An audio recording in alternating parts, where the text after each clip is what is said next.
Hello guys, and welcome to my channel. In this video I'll be showing you a step-by-step process how to make a closure wig. Continue watching if you want to see how I made this wig. So for this wig we'll be needing a sewing machine, 3 bundles of Yankee straight hair, that's how the bundle looks like, and of course we'll be needing a closure, 20-inch too.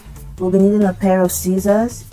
We'll be needing a Sharpie. You can use a white brow pencil as an alternative if you don't have a Sharpie. We'll be needing a seam ripper, a thread and needle. We'll equally be needing some pins, and I use 2 different types of pins. And we'll be needing an elastic band. This is really not necessary, but for those who want a firm hold on their wigs, I'll recommend using an elastic band. And as you can see, this is a canvas head. You can easily tell the difference. The front is flatter than the back, and you can easily differentiate it. And I forgot to mention, you'll equally be needing a transparent mesh cap. As you can see, this is it. I use medium. Though I use medium, you can use another size depending on the size of your head. So the size of your head will tell you the size you should use. In order to help you place your closure right, you just want to follow the lines on your canvas. That will help you. And I'm just pinning it down. And in the front, you want to pull your closure about 1 inch and just use your pins to pin it down, and that's it. You just follow it. You just the canvas has lines which will help you as a guide. And if you notice, I already went ahead to braid the hair on my closure so it doesn't get in my way while I'm sewing or doing this step. So you can just go ahead and do that too. And I'm equally trying to make my canvas, as you realize in the later part, to make it as straight as possible for it to be the same length all through. And you don't want to make it too tight. You want to just make it not too loose, but just normal, not too tight, not too loose. And I'm just pinning it down as straight as possible. It should be the same length all through.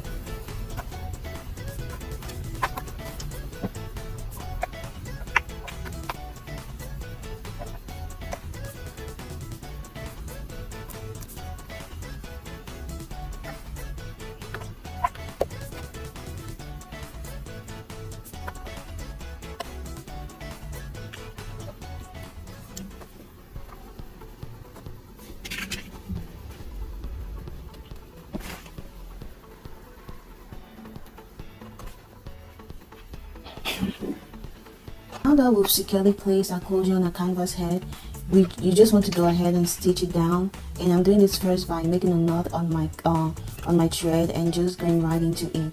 Just going ahead to make really simple stitches because you want your closure to be as flat as possible. You don't want it to look bulky. And one tip I would like to give is, if you want to secure the thread, just go ahead and place the thread on the above the needle as I'm doing, or on the needle, and I'll be stitching it all around, and I'll be doing the same on the other side.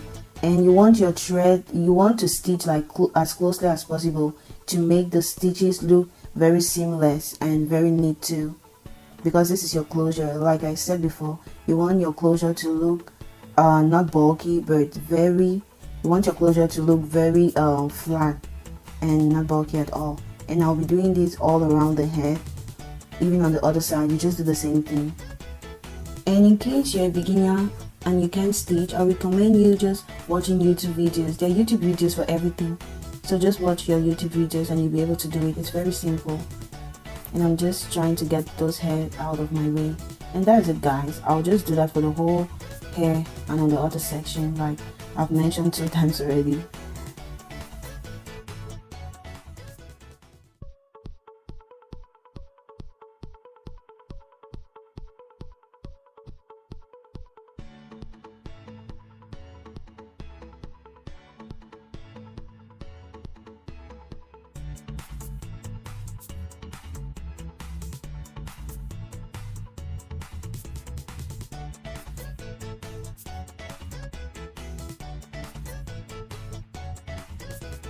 Consider this part of the video to be one of the most important parts of this video. And here I'm simply just creating a blueprint of what the wig closure should follow, and I'm doing so by simply creating lines where I'll place my webs, and this is what I'm doing. And depending on you, these lines might be really different. For those that are double wefting, your lines may be different from mine, because in this video I'll be single wefting all my bundles, and you just have to be calculative, guys. The more you do it, the more you will get a hang over it and know how many lines you should make, the adjustments you should make. So don't bother if you mess up the first time, because this comes with practice. And here I have a total of 9 lines that I've created. I mentioned before, this step should not make you feel bad if you messed up. It actually really comes with practice. And this next step is just for those who don't have a sewing machine, or those who cannot use a sewing machine yet. And I just decided to add this bonus step for you guys, and I hope you like it. And here I'm just securing my thread by knotting it, and I'm using my lines as my blueprint to place my weft. And yeah, as you can see, that's what I'm doing right now. I'm just stitching it down, and I'm knotting it again and again to actually really secure the thread. And I'm just making seamless stitches like I did on the closure in front. And yes, this is all you need, guys. You can actually make a very good wig. You can actually make a really good wig without a sewing machine, just with your hands. And I'd like to know in the comment section below if you want another video of me doing a wig without a sewing machine. Please let me know in the comment section below.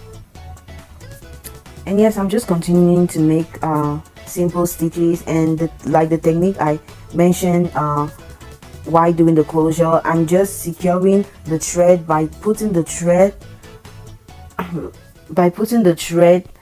above the needle to secure it, to give it more security, if that makes sense. And that's all I'm doing, guys, just stitching. And for those who don't have your sewing machine, you can just do this, the same thing I'm doing right here all through the hair. But I recommend you using a sewing machine because it really saves time, guys. The sewing machine should be your best option. It really saves time, and it's really easy to use too. There's so many YouTube videos on how to use a sewing machine.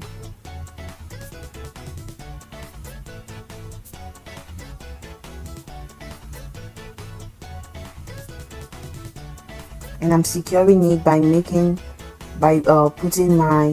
by doing the same thing over and over and securing it so it doesn't get loose.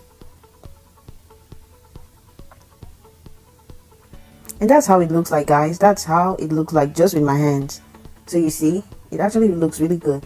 So in this next step, I'm just finishing the construction of my wig using a sewing machine. And sorry, you can't really see where I position my my pressure, but my pressure is on 5 and my stitch is on 5 too. And a little disclaimer, guys, I'm assuming in this video you already know how to use a sewing machine, and I'm going right into sewing, and I'm really just following the lines I created to place my weft while sewing. And just take your time in this step, guys. Take your time and your wig will come out really good. Just follow the webs. You don't want to pull too hard. And I'm securing my wig by reversing a few times. And yes, that's it. And that's how if you're doing the right thing, your wig should look like. And I'm going ahead just doing the same thing, securing it by reversing it a few times again. And one thing that helps me, I hold the front and the back, and I just secure it, and I just follow the webs, the lines I've created to place my webs strictly. Follow the lines, guys. Take your time. Like I mentioned earlier, take your time. You're not in any competition. Just take your time to do this. And this is how it should look like. This is how it should look like if you're doing the right thing. Seamless. Yes. I know as a beginner this can look really difficult or too hard, but I'll encourage you to not give up. Just keep practicing and you will get it, guys. Just keep practicing. You actually get better with practice. Practice makes perfect. And I'm just finishing the construction of my wig, and that's it. We are done. I'm just securing the last part, and I'm holding the back and the front like I mentioned earlier, and just following the lines. And we are done making our wig, guys. We are finally done. Yay, our wig is done. You are now a wig maker. We are done. That's how the end result looks like. That's how it looks like, guys. You're finally done making our wig. So after your wig is done, you just want to go ahead and cut off the cloth underneath your closure, and you just do it like so.